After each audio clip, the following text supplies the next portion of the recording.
네, 오늘 말씀은 성전의 기초를 다시 세워야 합니다 라는 제목을 가지고 여러분과 말씀을 나누고자 합니다.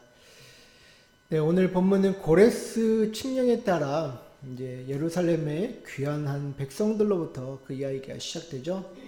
포로살이에서 돌아온 후 약 7개월이 지난 시점에서 제단을 쌓고 예배드리는 장면에서 이들의 삶을 엿보게 됩니다. 그런데요, 이들의 삶이 얼마나 불안했는지 우리가 3절을 보면 좀 잘 알 수 있지 않을까 싶은데요. 3절을 보시면요. 무리가 모든 나라 백성을 두려워하여 제단을 그 터에 세우고 그 위에 아침 저녁으로 여호와께 번제를 드리며. 자, 지금 귀환했던 이 공동체, 하나님께 예배를 드릴 때에 주위 사람들을 두려워했다라는 것을 볼 수가 있습니다. 그만큼 예루살렘 이 귀한 공동체는요, 약한 자들이었고 불완전한 어떤 사람들이었다라는 것을 볼 수가 있는 것이죠. 그럼에도 그들은 하나님을 생각하며 예배를 회복하고 절기들을 회복하는 그런 일들을 오늘 말씀에서 보게 됩니다. 그래서 저는 이런 의문이 하나 들었습니다. 왜 하나님의 사람들은 두려움을 안고서라도 하나님의 뜻이라면 감당해야 하는가라는 그런 원초적인 질문이 들었어요. 그리고 그 답을 두려움을 직면하는 것이 회복의 시작이다라는 것을 저는 깨닫게 됩니다. 심리학자들은요, 사람의 상처나 그런 트라우마는요, 직면할 때 해결된다라고 주장을 하거든요. 근데 저도 그 말은 동의합니다. 어떤 동화 작가가 있었습니다. 그는 1805년에 매춘부의 아들로 태어난 이제 작가였는데요.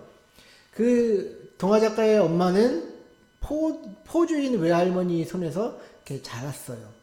그래서 외할머니는 엄마를 억지로 길거리로 내보내 돈을 벌게 했으며 그것을 거부하면 폭력을 행사하는 그런 가정에서 그 동화 작가의 엄마는 자라났다라는 것이죠. 그렇게 매춘부의 삶을 살다가 임신이 된 그녀는요, 집을 뛰쳐나와 한 남자를 만나 결혼을 하게 돼요. 그런데 그 남편도 군인이었는데 이 광기 속에서 발자국을 하면서 이제 자살했다고 하고요. 그의 엄마도 이제 나중에 알코올 중독이 되어서 이제 사망을 하였다라고 얘기를 합니다. 이처럼 그 한 동화 작가의 어린 시절은요, 중독, 폭력, 매춘, 가난 이런 단어가 어울릴 가정에서 자라났다라는 것이죠. 이런 아무런 조건이었지만 어떻게 우연한 계기로 글을 배우고 또 시를 쓰면서 새로운 문화에 눈을 뜨게 되었다라고 합니다. 그래서 그의 글에 관심을 가지는 사람들과 교감을 나누고 창작의 기쁨 속에서 과거의 어두운 그림자를 다스릴 줄 아는 힘을 배우게 되었다라고 하는데요. 그 작가가 바로 어떤 글을 썼냐? 미운 오리 새끼를 쓴 안데르센이라는 작가입니다.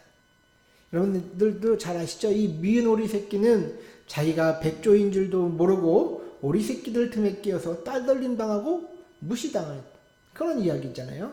바로 이 모습이 자신의 불행한 과거의 모습이 투영되었다라고 하는 것입니다.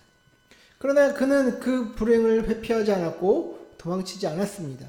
자신의 어두운 과거를 인정하고 직면함으로써 마침내 백조로 변한 자신의 이야기를 쓸 수 있었다라고 이렇게 후대에 평가를 합니다. 그렇기 때문에 우리가 회피하고 싶어하고 두려워하는 것들은 멀리할 것이 아니라 직면해야 한다라는 것이죠. 직면을 할 때 거기서 회복이 싹트게 된다라는 것입니다. 그래서 성경을 보면요, 이 두려움에 대해서 직면하라라는 권면의 말씀이 참 많지 않습니까? 대표적으로 이사야서 41장 10절 말씀을 보셔요. 여기서 보시면 하나님께서는 우리에게 이렇게 얘기하십니다. 두려워하지 말라, 내가 너와 함께함이라. 놀라지 말라, 나는 내 하나님 됨이라. 내가 너를 굳세게 하리라. 참으로 너를 도와주리라. 참으로 나의 의로운 오른손으로 너를 붙들리라. 자, 이처럼 하나님께서는요, 우리에게 두려움을 회피하지 말고 하나님의 도움으로 이겨내라 라고 항상 격려를 하십니다. 오늘날 심리학적인 견해를 봐도 트라우마와 같은 인간의 두려움, 과거는 직면할 때 회복할 수 있는 것이고, 또 우리 영적인 회복도 세상의 두려움을 거스를 때 회복할 수 있다라는 것이죠. 그것이 하나님이 인간에게 허락하신 회복의 비결 중 하나이다라는 것입니다. 저와 여러분들을 삶 가운데에서 어떻게 보면 회피하고 싶을 때가 있을 수 있습니다. 그러나 모든 순간에 하나님께서 우리를 도우고 계시고 있습니다. 그러니 우리는 두려워하지 말고 당당하게 직면하게 되시는 저와 여러분 되시기를 주의 이름으로 축원드립니다. 자, 이렇게 두려움 속에서도 예배를 회복해가는 백성들은 또 무엇을 향해 오늘 말씀을 보면 전진해 가고 있습니다. 전진해 가고 있습니까? 그것은 바로 성전의 회복이다라는 것이죠. 8절을 보시면요. 예루살렘에 있는 하나님의 성전에 이른 지 2년 둘째 달에 스알디엘의 아들 스룹바벨과 요사닥의 아들 예슈아와 다른 형제 제사장들과 레위 사람들과 무릇 사로잡혔다가 예루살렘에 돌아온 자들이 공사를 시작하고 20세 이상의 레위 사람들을 세워 여호와의 성전 공사를 감독하게 하매. 자, 예배를 회복한 그 귀한 공동체는 약 2년이 지난 후에 2년 2개월이 지난 후에 지금 성전을 건축하기 위한 이제 첫 삽을 뜯는 것을 우리는 오늘 보게 됩니다. 여기서 우리가 먼저 생각해 볼 것이 있는데요. 당시 유대인들에게 있어서 이 성전이 갖는 의미는 무엇이었을까라는 것을 우리가 한번 생각을 해봐야 됩니다. 그들에게 성전은 어떤 것이었기에 성전 회복에 그렇게 힘을 쓴 것일까요? 오늘날에는 이 성전에 대한 인식이 그렇게 비중이 크지 않잖아요. 그죠? 구약시대의 성전은 기본적으로 하나님이 지상에서 거주하시는 거룩한 임재장소라는 뜻과 또 제사 드리는 장소라는 그런 어떤 이제 종교적 의미가 있었습니다. 그러나 이런 어떤 기본적이고 종교적인 의미보다 더 중요한 것은 하나님이 이스라엘 백성의 중심이 되신다라는 사실에서부터 우리는 이 성전의 의미를 좀 더 폭넓게 이해를 해야 될 것 같아요. 그래서 신학적인 의미에 있어서 성전은 가장 거룩한 곳이 되거든요. 우리가 지성소가 가장 거룩한 것이고, 그 다음에 뭐 성소, 그 다음에 성소 주위로 뭐 제사장, 뭐 이렇게 레위 사람, 뭐 이렇게 퍼져나가면서 거룩한 것들이 이제 전가된다라는 그런 이제 의식이 있잖아요. 그렇게 모세 때부터 이들은 하나님의 성막을 중심으로 진을 치고 또 이동도 했다라는 것을 우리는 성경을 통해서 알 수가 있는 것이죠. 그래서 성전과 가장 가까웠던 생활을 했던 사람들이 이제 가장 거룩한 사람들이 되는 거예요. 뭐 제사장, 뭐 그다음에 이제 성전에서 일했던 뭐 레위인들, 그다음에 그 주위에 있던 사람들, 또 그 밖에 있는 사람들, 이런 식으로 성전 중심에서 이제 가장 거룩한 사람들이다라는 그런 인식이 있다라는 것이죠. 따라서 이 성전 중심의 생활은 하나님의 거룩하신 것 같이 우리도 거룩해져 간다라는 것입니다. 즉 구약의 성전 회복은 하나님의 거룩한 나라가 다시 세워지는 것과 같다라는 것이죠. 그래서 구약에서의 성전의 의미는 우리가 이렇게 생각을 해봐야 됩니다.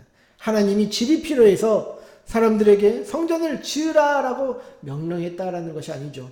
사람들이 힘을 합쳐 성전을 세우고 드려지는 예배를 통해 하나님의 임재를 누리며 또 레위인들이 가르치는 그런 말씀을 배우며 하나님의 거룩한 성품을 세상에 나타내는 그런 성전의 기능이 구약의 성전이 해야 했던 기능이다라는 것입니다, 여러분들. 자, 그런데 구약에서 이런 성전의 기능이 제대로 이루어졌습니까? 제대로 안 됐었죠. 망가졌었죠. 왜냐하면 사람들은 성전 중심의 삶이 아닌 자신들의 이익과 먹고 사는 일에 더 바빴기 때문이다라고 저는 정리할 수 있습니다. 그래서 오늘 본문을 보면 사람들이 성전의 기초를 놓으며 이 감격하는 장면이 나오잖아요. 그죠? 그래서 성전은 어떻게 보면 수월하게 회복됐을 것이다 라고 우리는 생각을 또 합니다. 그러나 이 첫 삽을 뜬 이후로 성전 건축은 대적자들의 방해로 멈추게 되었고 사람들은 각자 흩어져 자기 삶에만 몰두하는 그런 이야기들이 이제 펼쳐지는데요. 그래서 여러분들 학개서를 보면요. 하나님은 성전 건축은 뒷전으로 하고 살아가는 사람들에게 이렇게 말씀을 하세요.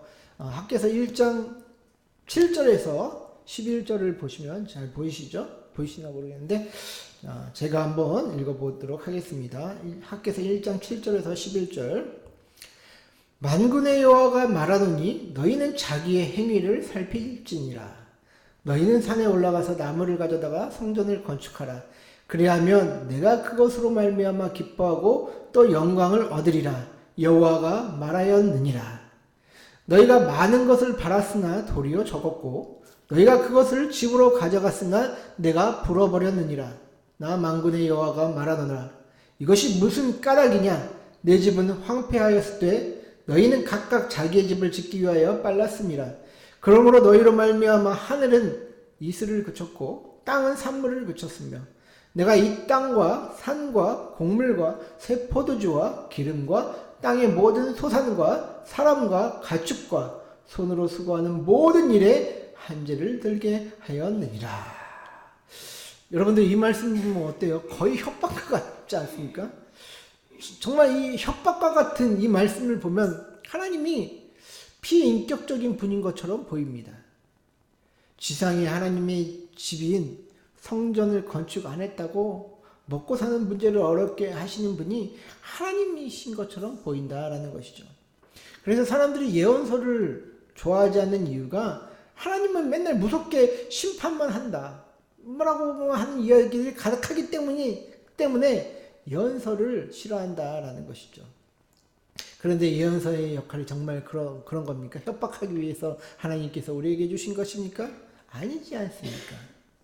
하나님의 백성은 먹고 사는 것보다 더 중요한 것이 있습니다. 그것이 하나님의 뜻을 펼치며 사는 것이다. 하나님의 거룩하심과 같이 우리도 거룩한 삶을 살아가는 것이다 라는 것이죠. 그래서 예수님이 먼저 그의 나라와 그의 의를 구하라 그리하면 모든 것을 더하시리라 하신 것처럼 먹고 사는 문제가 우선이 아니라 하나님의 정신을 우리의 삶 속에 구현해내는 것이 더 중요한 일이다라는 것입니다. 그래서 이 성전의 건축, 구약에서 말하는 이 성전의 건축은 그만큼 하나님이 중요하게 여기셨다라는 것이죠. 자, 그렇다면 오늘날 우리는 이런 하나님의 성전이 잘 세워져 가고 있는지 한번 생각해 봅시다. 과거에 한국 교회는 이 외적인 성전 건축에 참 애를 많이 썼죠. 교회를 건축하고 그곳에서 신앙생활하는 것에 큰 의의를 두었던 것이 우리 한국 교회의 이제 과거의 모습입니다. 그러나 시간이 지나면서 이 교회론에서도 좀 변화가 일어나죠. 그래서 건물은 성전이 아니다라는 그런 교회론이 생겨납니다. 성전은 곧 저와 여러분의 마음에 있다라고 말을 합니다. 그렇다면 저와 여러분들은 이 마음의 성전을 쌓기 위해 애를 쓰고 있느냐에 대한 질문에 답을 해야 할 것입니다. 과거에 순수했던 신앙보다 현재의 마음의 성전이 더 잘 쌓여져 가고 있다라고 자신 있게 말씀할 수 있으시겠습니까? 저는 아니라고 생각이 되는데요. 오늘날 우리가 겪는 모든 진통은 말뿐인 성전을 쌓았기 때문이지 진정한 마음의 성전을 쌓지 않았기 때문입니다. 다시 한번 묻겠습니다. 저와 여러분들은 마음의 성전을 제대로 쌓고 계십니까? 저부터 자신이 없거든요. 오늘날 이 마음의 성전이 무너졌다는 것은 몇 가지로, 수십 가지로 얘기할 수 있겠지만 저는 두 가지만 말씀을 드리고자 하는데요. 첫 번째는 하나님과 교제하는 특권을 우리가 잃어버렸다라는 것입니다. 여러분, 우리가 다른 종교와 다른 정말 우리 교회만의, 개신교만의 특권이 뭐라고 생각이 드십니까? 힌두교, 불교, 이슬람, 천주교 이런 종교들과 개신교가 다른 게 무엇입니까, 여러분들? 그것은 하나님과의 교제권이 우리에게 주어졌다는 사실입니다, 여러분들.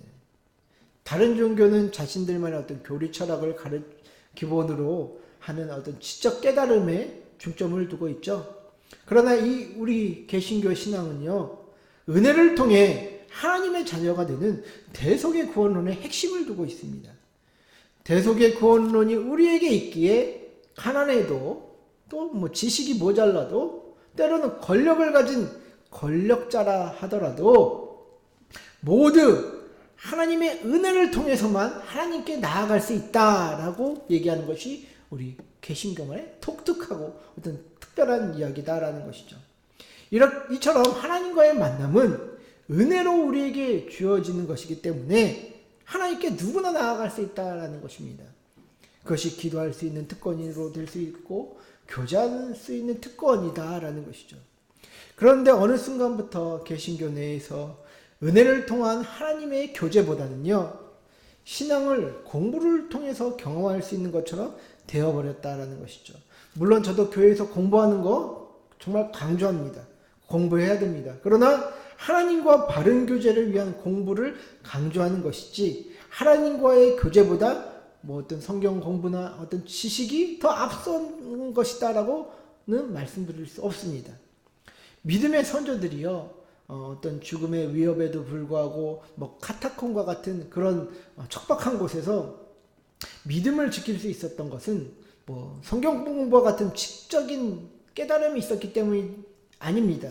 하나님의 성령이 그들을 붙잡고 계셨고 그들도 하나님과의 교제를 지속적으로 추구하는 가운데 주신 은혜로 말미암아 모든 어떤 고통과 핍박을 감내할 수 있는 힘이 그들에게 있었기 때문에 그들의 믿음을 지킬 수 있었던 것 아니겠습니까?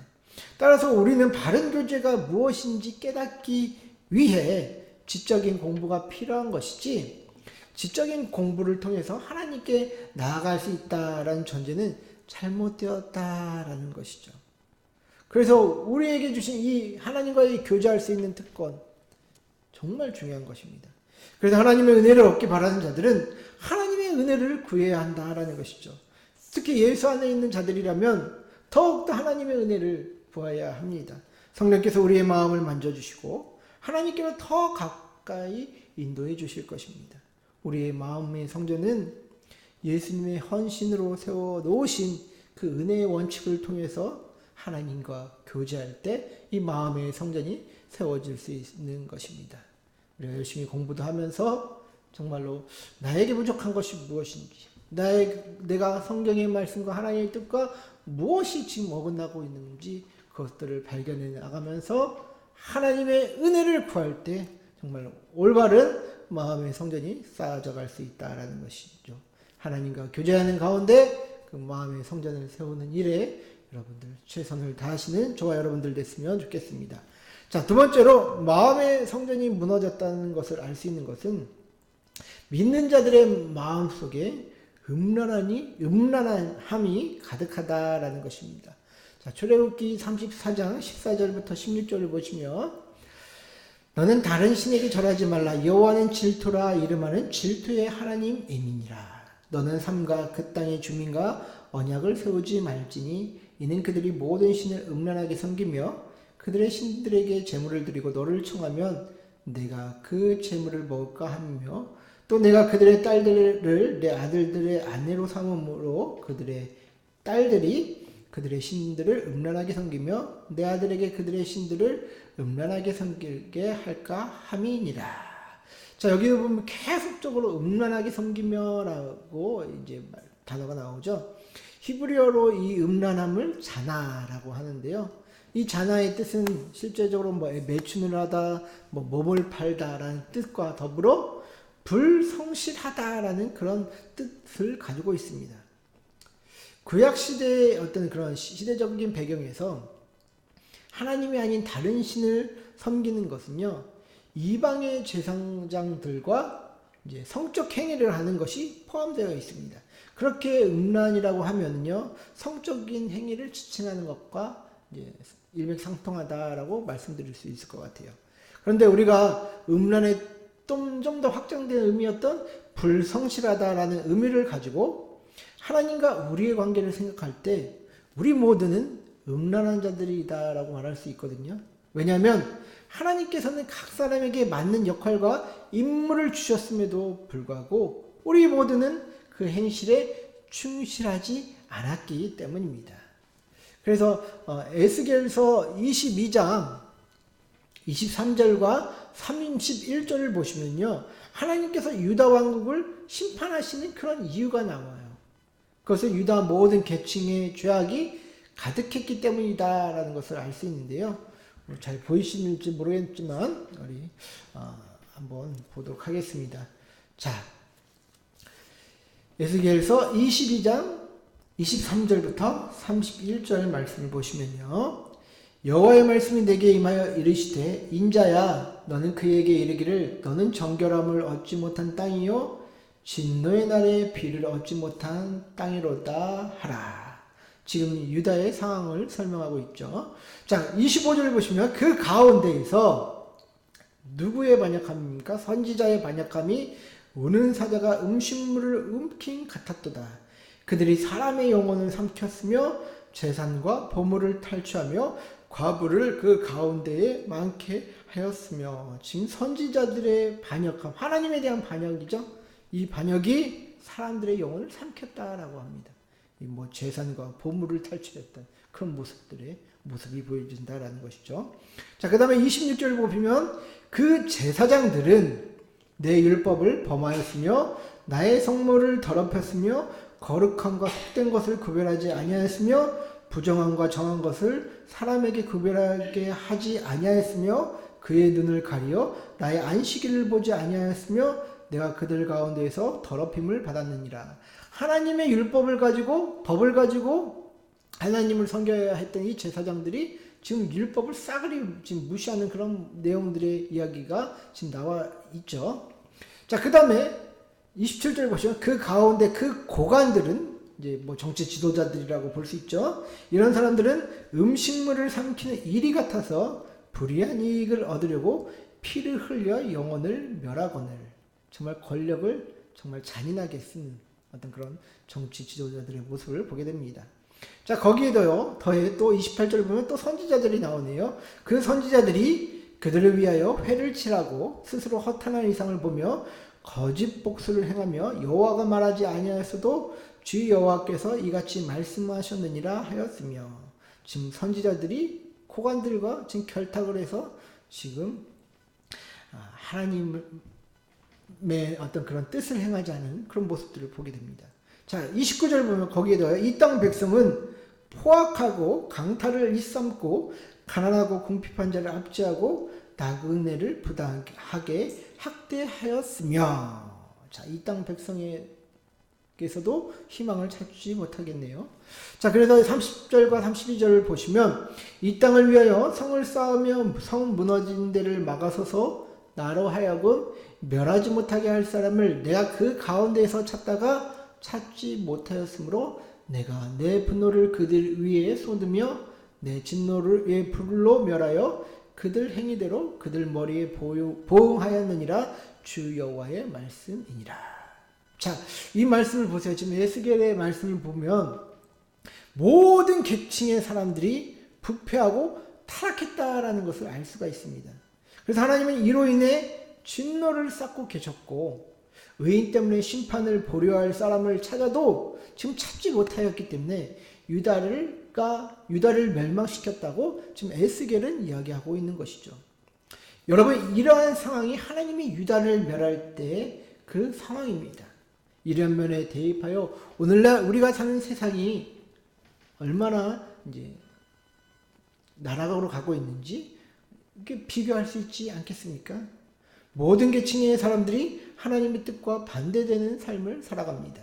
특히 이스라엘에게 율법을 주신 하나님의 뜻과 마음은 생각하지 않은 채 종교적 행위만 열심히 합니다. 율법의 중심 정신인 하나님 사랑, 이웃 사랑은 현실에 반영되지 않습니다.